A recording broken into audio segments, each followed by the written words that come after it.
Lesson 1. Melodic Phrasing Illusion.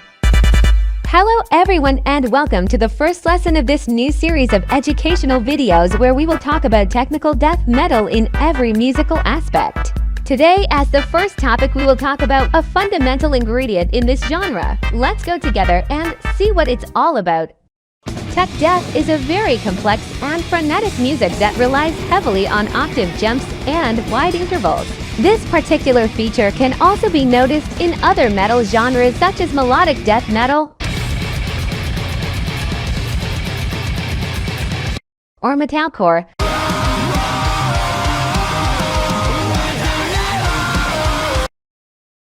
Anyway, unlike those genres, these interval jumps are rhythmically more complex, alternating upbeat and downbeat. These sudden and wide jumps mixed with lower notes filling in the gaps at high BPM create the distinctive sound of this genre. By focusing on the riffs, we can observe that although 16th notes are used constantly, a melodic rhythm is created by emphasizing the high notes while the low notes contribute to creating speed and brutality. I call this way of composing the melodic phrasing illusion. What makes a memorable riff stand out from a forgettable and inconclusive one are the notes themselves that make the difference. While the choice of notes is certainly crucial, what matters most, even more than the notes themselves,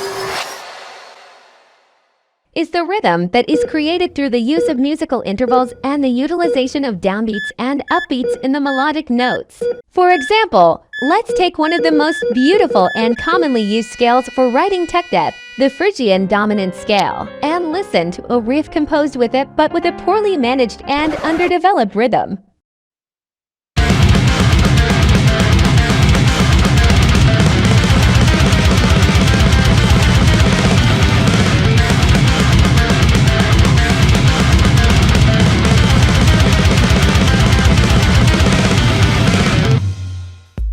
It's not so bad because in the second part of the riff we introduced a doubled rhythmic pulse which evolves the static nature of the first two measures. Now let's try introducing some upbeats to create movement and see what it came out.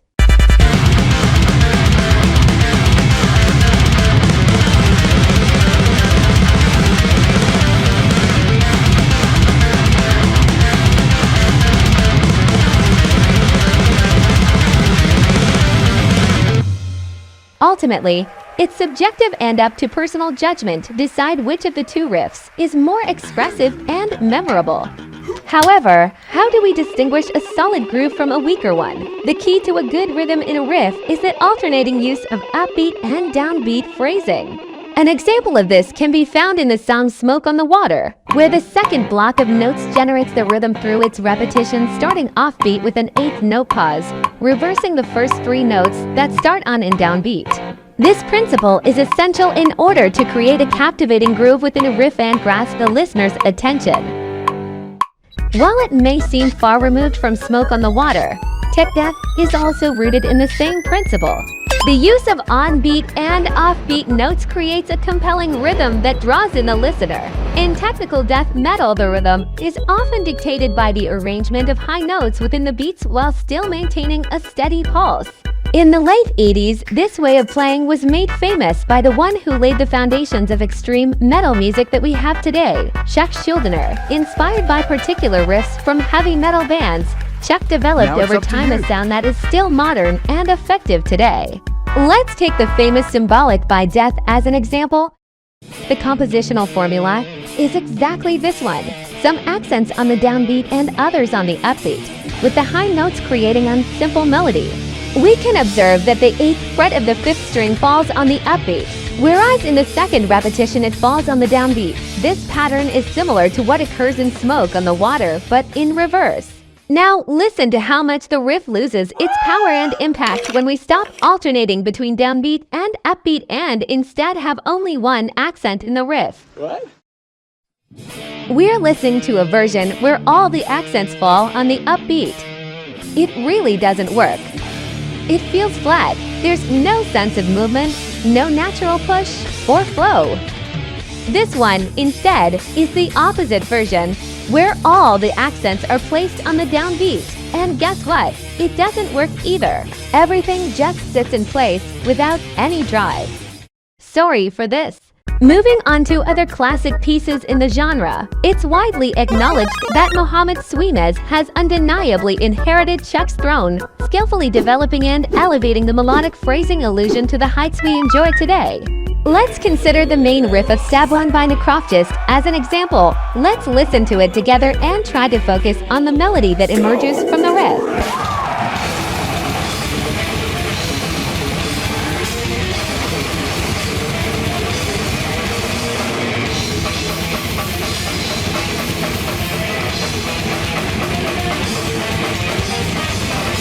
I'm sure you've whistled or hummed the riff in your head using only the high notes and disregarding the low ones. An old legend claims that if a technical death metal riff of this type cannot be hummed, then it is not effective and it will suck. If we dive even deeper into the first riff, we can see how the notes are grouped together to create irregular rhythms within the beat. By breaking down the beat into 8 subdivisions, 8/8s, we can divide the rhythmic groups based on their duration. In this case, we get 2 plus 2 plus 2 plus 2 and 3 plus 3 plus 2, resulting in a diverse and intricate rhythm that almost forms a polyrhythm within the beat. The technique of breaking down beats into smaller parts is a characteristic of progressive music and is often used to decipher irregular rhythms by dividing them into segments and combining them. It can be said that tech death, being a complex genre, has an inherent progressive side that is concealed within its seemingly simple 4/4 signature. The way of emphasizing the offbeat and creating complex rhythms, which is typical of technical death metal, is also a common compositional trait in genres that emerged around the same time, such as gent. This reflects a compositional symbol of our era, which began around 2010. Chuck Schuldiner and Mohammed Sweemez are revered as legendary figures who have significantly impacted the extreme metal music scene. This is because Chuck's rhythmic vision culminated in Death's final album, The Sound of Perseverance, which anticipated the direction that technical death metal would take already in the late 80s. Similarly, in my opinion, Mohammed released the most impressive technical death album ever composed by humanity back in 2004. They were the pioneers who seem to have come from the future.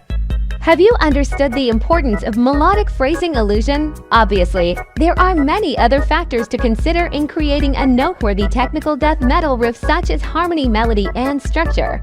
And we will cover all of these topics over time in this series.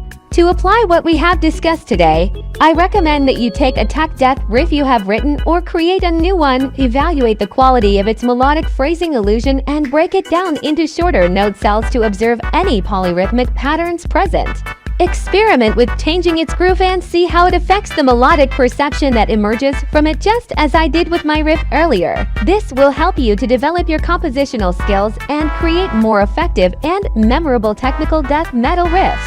I hope you found today's discussion engaging and informative. If you enjoyed it, please show your support by leaving a like, a comment, or sharing it with a friend or on social media.